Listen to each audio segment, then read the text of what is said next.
What the Shells Keep. Chapter 1. Arriving in November. The road to Vane Point narrows at the last mile, as if the land itself is having second thoughts about letting you through. Gorse on both sides, salt-burned and low, the color of old mustard. The sea appears before you hear it. A gray strip between two headlands, flat and enormous and indifferent to arrival.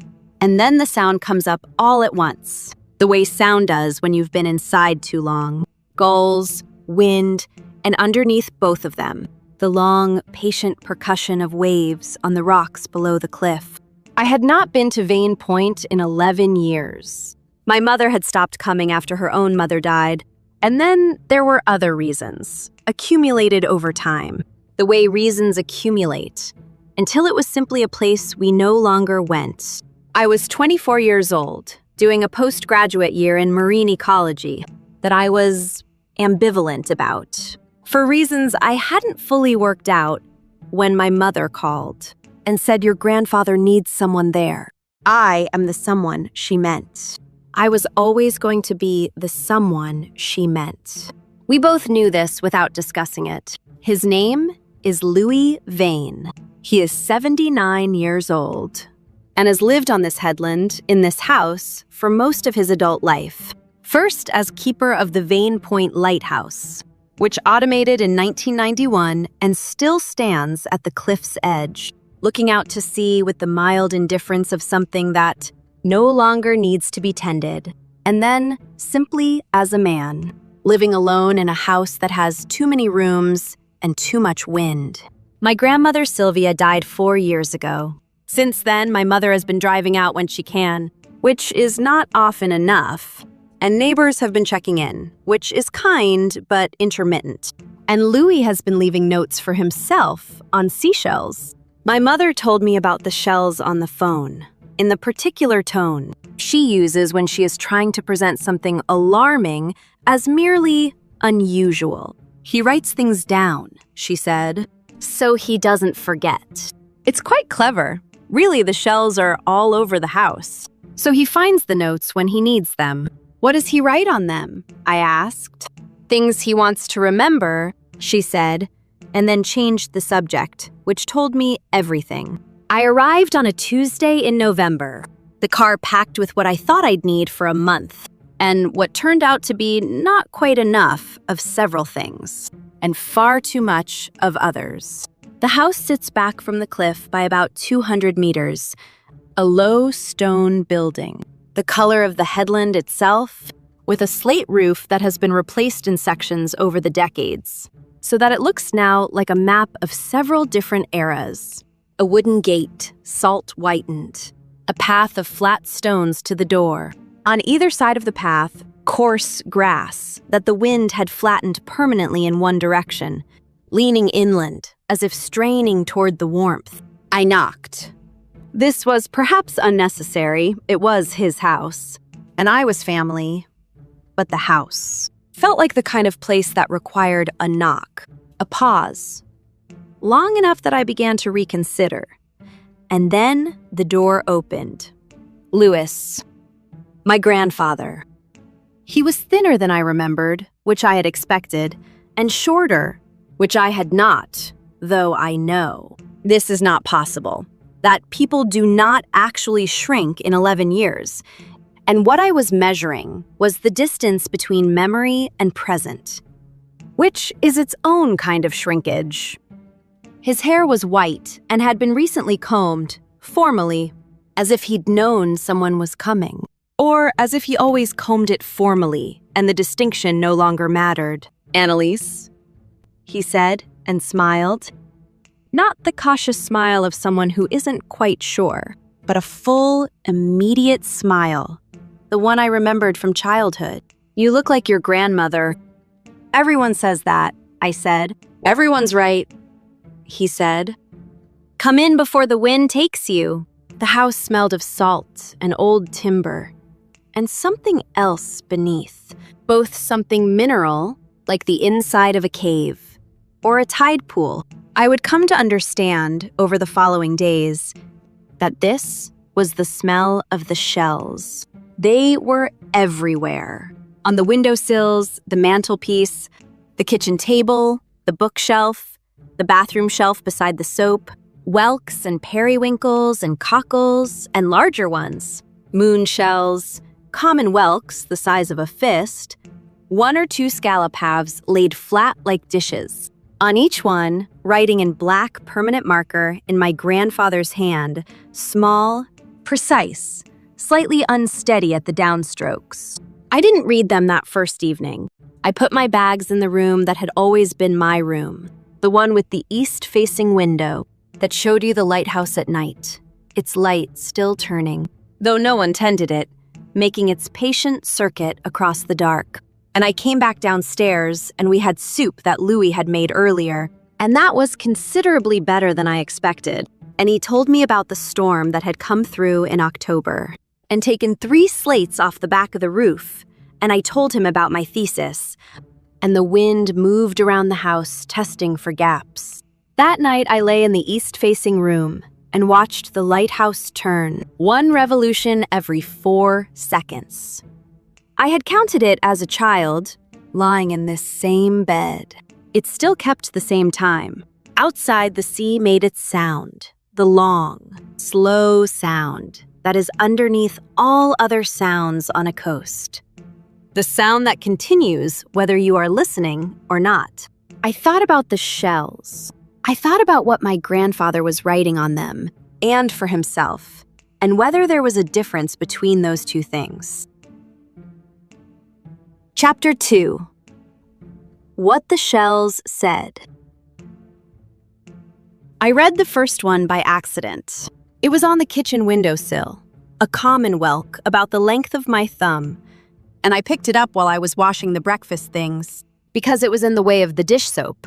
And when I turned it over in my hand, I saw the writing. Tea is the blue tin, not the red one. Red is cocoa. Do not confuse them in the dark. I set it back carefully, in the same position, lip facing out. Over the next few days, I found others. Not looking. I was not ready yet to go looking. There was something about it that felt too much like reading someone's private correspondence, which I suppose it was, even if the intended recipient was also the author.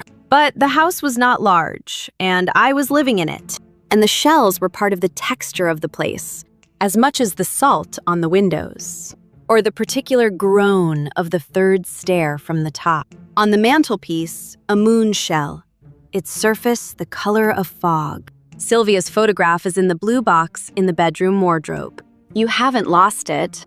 On the bookshelf, tucked between 2 volumes of maritime history, a periwinkle, small and dark. You have read this book. It is still good. In the bathroom, on the shelf, a flat cockle, wide enough to hold 4 words. Tuesday is the doctor. Martin drives you. And one on the windowsill of the sitting room, facing the sea, a large whelk, the biggest I'd found. Its spiral worn smooth on one side, where it had been held many times. The writing on this one was older, the marker slightly faded. The light still turns. You didn't forget to wind it. It winds itself now. This is all right. I stood at that window for a long time. Outside, the November sea was the color of pewter, ridged and slow. A gannet was making its descent toward the water, that precise folded dive. Wings back, neck straight, a white arrow. Louis was outside on the path, which he did every morning, regardless of weather, walking to the gate, and back 3 times, with his hands in the pockets of his oilskin. His doctor, Martin, I had learned, a quiet man who drove a battered Land Rover, and spoke to Louis without the raised voice deliberateness that some people use around the elderly, had suggested it. Louis did it with the methodical compliance of a man who has decided the instruction is reasonable and has incorporated it into the day's routine without enthusiasm or resistance. I watched him through the window and held the large whelk in both hands. The light still turns. You didn't forget to wind it. For 31 years, he had wound the light.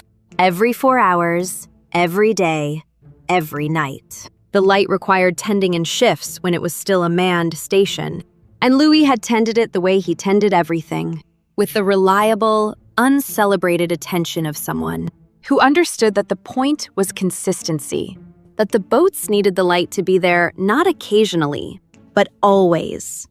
And that always was made of 10,000 individual acts of showing up. And now the light had wounded itself for 30 years. And still Louis needed to know he hadn't failed it. I put the whelk back on the windowsill. In the afternoon, I went to the small room off the kitchen that Louis used as a study and found, on the desk, a jar of black permanent markers and a wicker basket full of shells. Raw ones, not yet written on, collected from the beach below. They were sorted loosely by size. The largest were at the bottom. The smallest periwinkles, tiny and spiral, were at the top. I sat at the desk and looked at them for a while. Then I went to find my grandfather and asked him if he would show me the beach. Chapter 3. Low Tide. The path to the beach went down.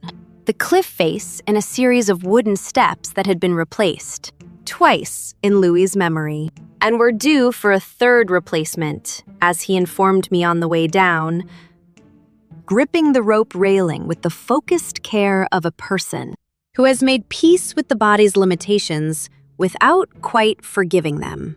The wood goes in about 8 years, he said. Salt gets into the grain. Nothing to be done about it. Salt gets into everything, eventually. He tested the next step before putting his weight on it. That's a general principle, not only about wood. Is that something you'd put on a shell? I said. I hadn't meant it to come out the way it did, observational, a little too direct, but Louis didn't take it as an intrusion. He glanced back at me on the step above him with a look that was, I thought, slightly pleased.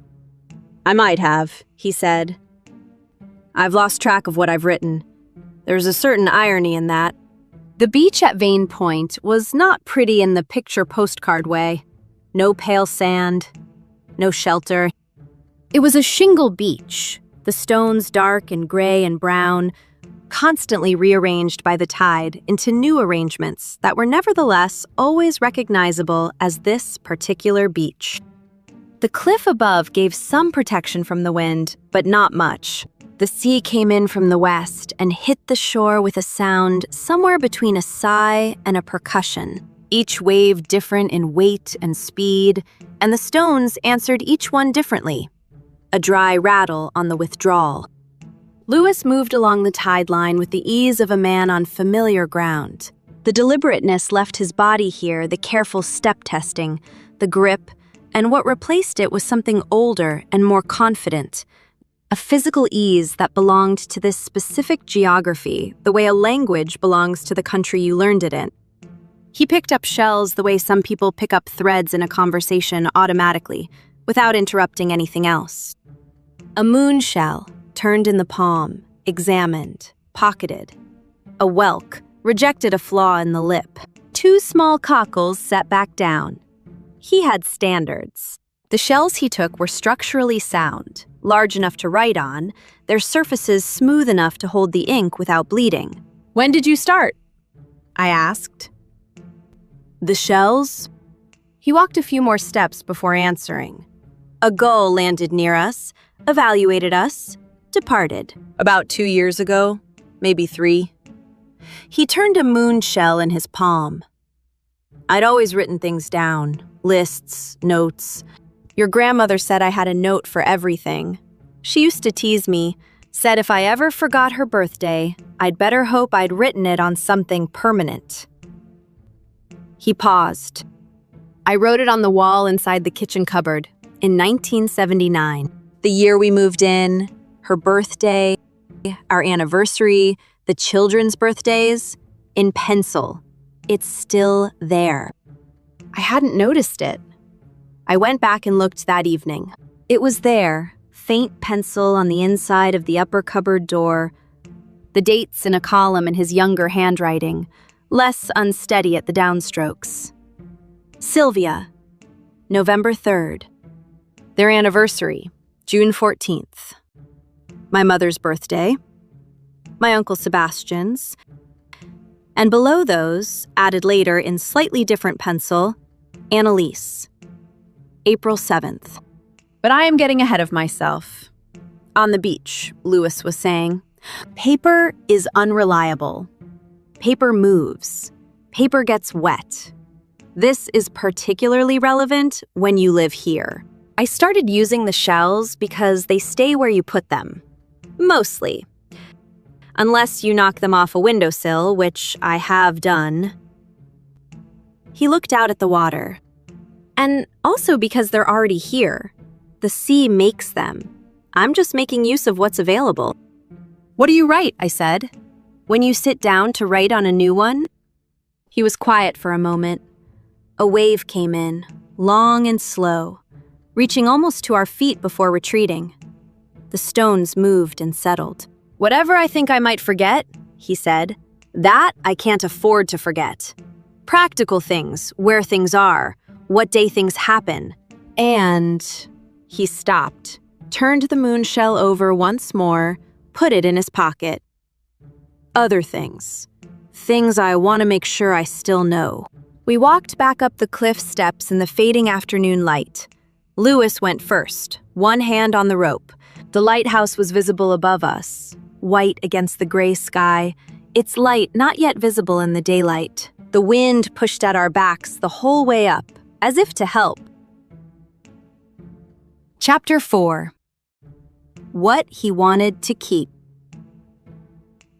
I had been at Vane Point for 3 weeks when Lewis had his first bad day since my arrival. I had been warned by my mother, by Martin the doctor, by a neighbor named Beatrice, who brought fish pies on Wednesdays and relayed information about Louis's condition with the directness of a woman who believes that clarity is a form of kindness.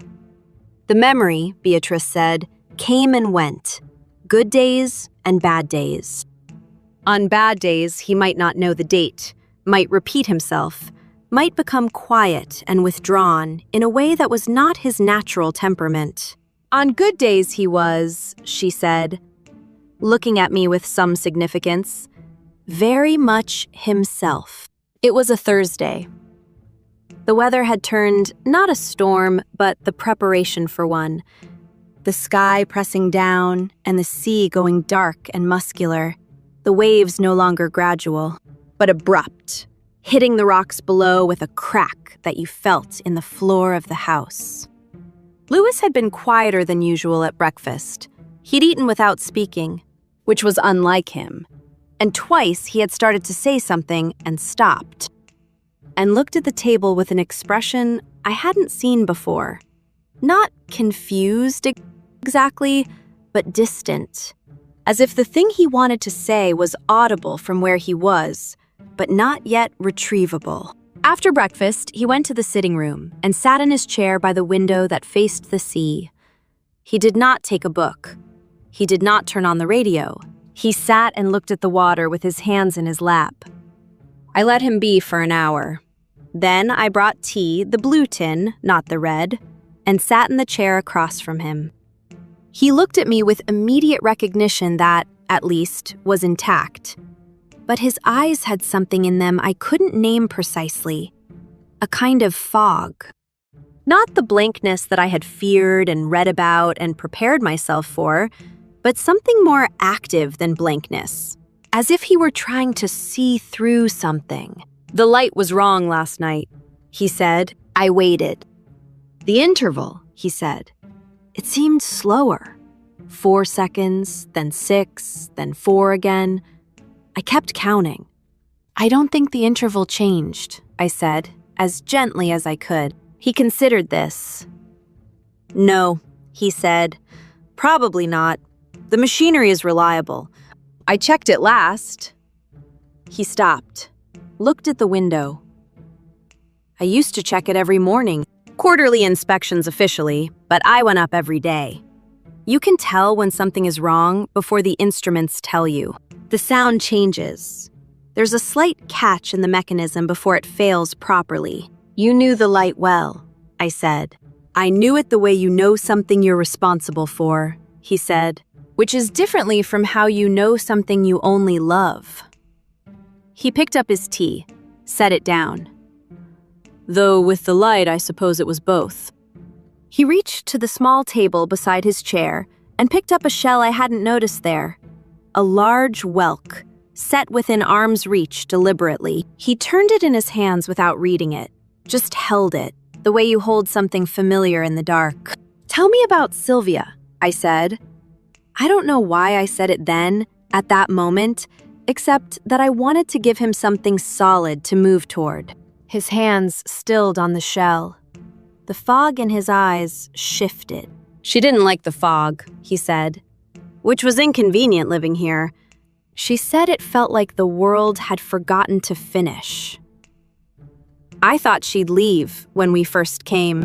I thought she'd stay a season and then go back to where there were streets and shops and people who were not seagulls. A pause. She stayed 43 years. I never stopped being surprised by that. She loved it here, I said. I had known this, even as a child. Sylvia on the headland was different from Sylvia anywhere else, more present, less performed. She loved it eventually. Took about 5 years. He looked out at the water. She used to go down to the beach in the mornings, before the children were up, and collect shells, just to look at them. She had a bowl of them on the bedroom dresser for as long as I can remember. His thumb moved along the whelk's spiral. After she died, I couldn't move the bowl. I kept thinking she'd come back for them. He put the shell back on the small table. The fog had cleared from his eyes, or receded. It went like the real fog, in patches, irregularly. I started writing on them about a year after she went, he said. Not only because of the memory. I want to be honest about that. It was also because it felt like continuing something. The shell collecting, putting them where they'd be found. I thought about this for a long time after. I thought about it that evening, when I found a shell I hadn't seen before, on the floor beside the bookshelf. Small and pale, a thin tellin. One of the fragile flat ones, the writing on it so fine I had to hold it to the lamp to read. She collected these. You are not making up the bowl. It is real, and it is on the dresser. I held it under the lamp for a long time. The storm arrived properly around 10 o'clock. Rain. Driving hard against the windows. And I sat in the kitchen with the tellin in my hand and listened to the lighthouse beam move over the ceiling. 4 seconds on, 4 seconds off. Steady and mechanical and faithfully keeping the interval. Chapter 5. What We Leave. On my last full day at Vane Point, I went down to the beach alone. I had extended my month to 6 weeks and then to 2 months, and the postgraduate program had been not understanding exactly, but accommodating, in the way institutions are when a personal situation is presented with sufficient documentation. I had worked on my thesis in the mornings, at the small desk in Louis's study, looking out at the headland, the shells in their basket beside me. Louis had given me the basket without ceremony. Somewhere in the 3rd week, set it on the desk and said I might find it useful for my notes, which I understood to mean that he wanted me to have somewhere to put things, and that he wanted the company of another person writing in the house. The beach in late December was stripped back, the shingle darker with recent rain, the tide line marked by a long berm of wrack and driftwood, and the occasional fragment of rope. The sea was low and slow today. The storm had passed, leaving behind the particular cleanness that follows a storm. The air tasting of nothing but itself. Guillemots on the rocks to the north, a small group standing very straight. The lighthouse above me, white and patient. I had asked Louis the night before whether I could write a shell for him. He had looked at me for a moment with an expression that was complex in the way his expressions sometimes were, amusement in it, and something more careful. "What would you write?" he said. "I don't know yet," I said. "Things you should know. I have quite a few shells already," he said. "I'm not sure I need." "One more," I said. He thought about it. "All right," he said. "One more." I had chosen the shell the previous evening from the basket, a large moon shell, its surface the color of pale cloud, wide and smooth on one side, the spiral tight and perfect on the other. It was the best shell in the basket. I had chosen it deliberately, and I was aware of choosing it deliberately, and I did not second-guess the choice. On the beach, I found a flat, dry rock above the tide line, and sat on it with the shell in my lap and the marker in my hand. And I thought about what Lewis needed to know. Not the practical things, he had those covered. Shells on every surface, the blue tin and the red tin, and Martin on Tuesdays. What he needed to know that he might forget. What I could write that would still be true when I was gone and the house was his again. Just him and the wind and the light turning. I wrote slowly because his hands were steadier than mine at this, and the tell-in had taught me that small writing was better on a smooth shell. And because I wanted to get it right in a way that felt new and urgent. I wrote, "Annalise was here. She knows the way back. You are not as alone as it feels on the bad mornings." I held it up and read it twice. Then I put it in my coat pocket and walked back up the cliff steps.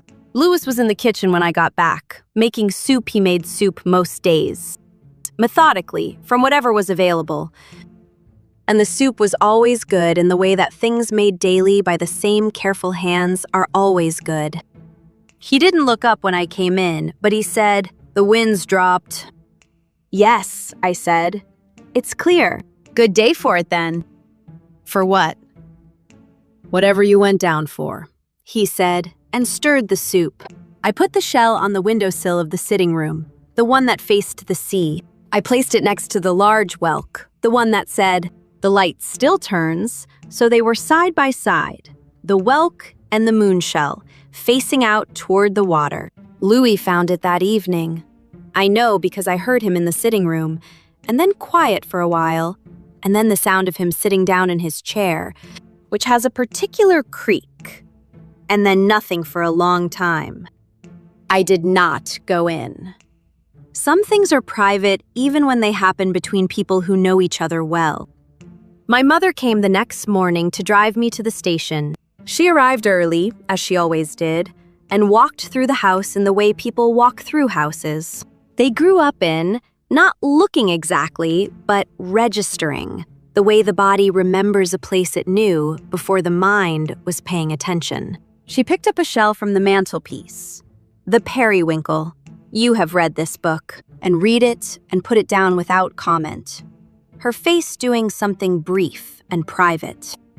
Louis stood at the gate to see me off. He had combed his hair formally again. He was wearing his oilskin, though the weather didn't call for it, and I understood that it was what he wore for occasions that required marking. "You'll come back," he said. It was not a question. It was also not quite a statement. It was the thing, it was its own form, halfway between hoping and telling. "I'll come back," I said. "Spring, maybe. The beach is different in spring. The birds come back. I'll come in spring." He nodded, looked out past me at the headland, at the sea beyond it, silver in the December light. The lighthouse stood at the cliff's edge, doing what it always did, turning its patient circuit through the morning, even though it was too bright to see the beam. "I used to know every ship that came past this point," he said, "by their lights. Every vessel had a different pattern. 2 white, 1 red, their spacing. I knew them all." He paused. "I've forgotten most of them now, but I remember that I knew them. That's something." "That's quite a lot, actually," I said. He looked at me. smiled the full, immediate smile, the one that didn't require any working up to. "Yes," he said. "I suppose it is." I got in the car. My mother turned it around on the narrow track, the gorse pressing in on both sides. In the wing mirror, I watched Louis at the gate until the road bent and the gorse closed behind us, and the house disappeared. The sea stayed visible longer you could see it from the road for another mile. Gray and wide and constant. The lighthouse a white point at its edge. I watched it until that too was gone. I thought about the shells. All of them. The practical and the tender. And the ones that walked the line between the moon shell on the sitting room windowsill, facing the water. I thought about Louis finding them in the morning when the light was bad and the fog was inside, as well as out, picking up a whelk from the mantelpiece and reading it, and knowing for a moment, just that moment, where he was. I thought about Sylvia's bowl on the dresser, the shells she had collected, smooth and various, and Louis, who could not move them after she went. And then Louis, who began his own collecting, his own writing, continuing something she had started without knowing she was starting it. And I thought about this, that memory is not only what stays. It is also what we build in place of what goes.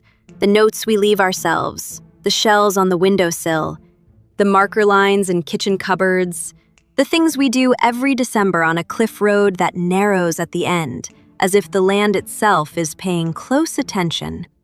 The road straightened. The sea was behind us now. In spring, I will go back.